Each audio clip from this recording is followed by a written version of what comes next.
আজিৰ দিনটোৰ গুৰুত্বপূৰ্ণ খবৰসমূহ গগনয়ানৰ বিজ্ঞানী ইঞ্জিনিয়াৰৰ পদত্যাগ আৰু অৱসৰত কেন্দ্ৰৰ নিষেধাজ্ঞা সুৰক্ষা আৰু মহাকাশ প্ৰকল্পৰ স্বাৰ্থত মহাকাশ বিভাগৰ কঠোৰ নিৰ্দেশ ৫ মাহৰ মৰগীয়া বানাচ নাপালে ৰাজপথত নামিব শিক্ষক অসম ৰাজ্যিক প্ৰাথমিক শিক্ষা সন্মিলনীৰ হুংকাৰ অসম চৰকাৰৰ কৰ্মচাৰীৰ বাবে গুৰুত্বপূৰ্ণ খবৰ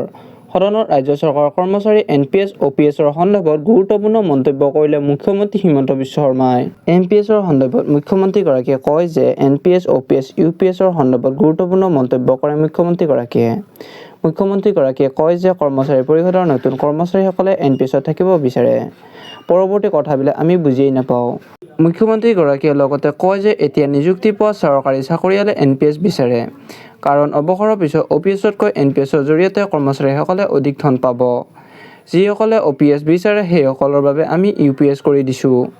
NPS লাগিলে NPS লওক UPS লাগিলে UPS লওক ইয়াৰ লগতে মুখ্যমন্ত্ৰীগৰাকীয়ে সদনত ঘোষণা কৰে যে চৰকাৰী কৰ্মচাৰীসকলৰ মৰগীয়া বনাচ দিয়ে 60% শতাংশলৈ বৃদ্ধি কৰা হৈছে বিহালীত সংৰক্ষিত বনাঞ্চলত পুনৰ উত্তেজনা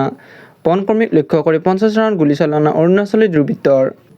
দুৰ্বৃত্তৰ কৰ্তব্যৰত অসমৰ বনকৰ্মী দলক কৰে আক্ৰমণ বিহালী বৰগংগা বনাঞ্চলত ঘৰ নিৰ্মাণৰ অৰুণাচলী দুৰ্বৃত্তৰ ঘৰ নিৰ্মাণত বাধা দিবলৈ যাওঁতে গুলীচালনা বিশ্বনাথ বন বিভাগে এটা বৃহৎ দলে উচ্ছেদ কৰে অবৈধভাৱে সজা 3টা ঘৰ আজি বনমন্ত্ৰী জয়ন্ত মল্ল বৰুৱাই পৰিদৰ্শন কৰিব বনাঞ্চলখন বন বিভাগ আৰক্ষীৰে বৈঠকত মিলিত হ'ব বনমন্ত্ৰী ভাৰতত চলিব হাইড্ৰজেন চালিত ৰেল শুকুৰবাৰে প্ৰধানমন্ত্ৰী নৰেন্দ্ৰ মোদীয়ে হাৰিয়ানাৰ জিন্দত মুকলি কৰিব ৰেলখন দেশৰ প্ৰথমখন হাইড্ৰজেন চালিত ৰেল জিন্দৰ পৰা পানীপতলৈ চলিব ৰেলখন সেউজ শক্তিৰ দিশত ভাৰত আৰু এটা ঐতিহাসিক পদক্ষেপ কামাখ্যা কৰিডৰ নিৰ্মাণ আৰম্ভ আজিৰে পৰা আৰম্ভ কামাখ্যা কৰিডৰৰ কাম কামাখ্যা মন্দিৰৰ প্ৰশাসনৰ উচ্ছেদ অভিযান পূজাৰ সামগ্ৰীৰ দোকানসমূহত চলিছে উচ্ছেদ কেইবাখনো দোকান উচ্ছেদ কৰিছে প্ৰশাসনে কামাখ্যা কৰিডৰ নিৰ্মাণৰ বাবে এই পদক্ষেপ গ্ৰহণ কৰিছে বিধানসভাত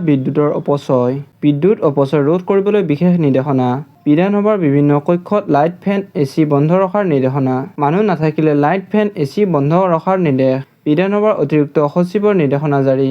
এনেধৰণৰ খবৰসমূহ পাই থাকিবলৈ চেনেলটো ছাবস্ক্ৰাইব কৰিব।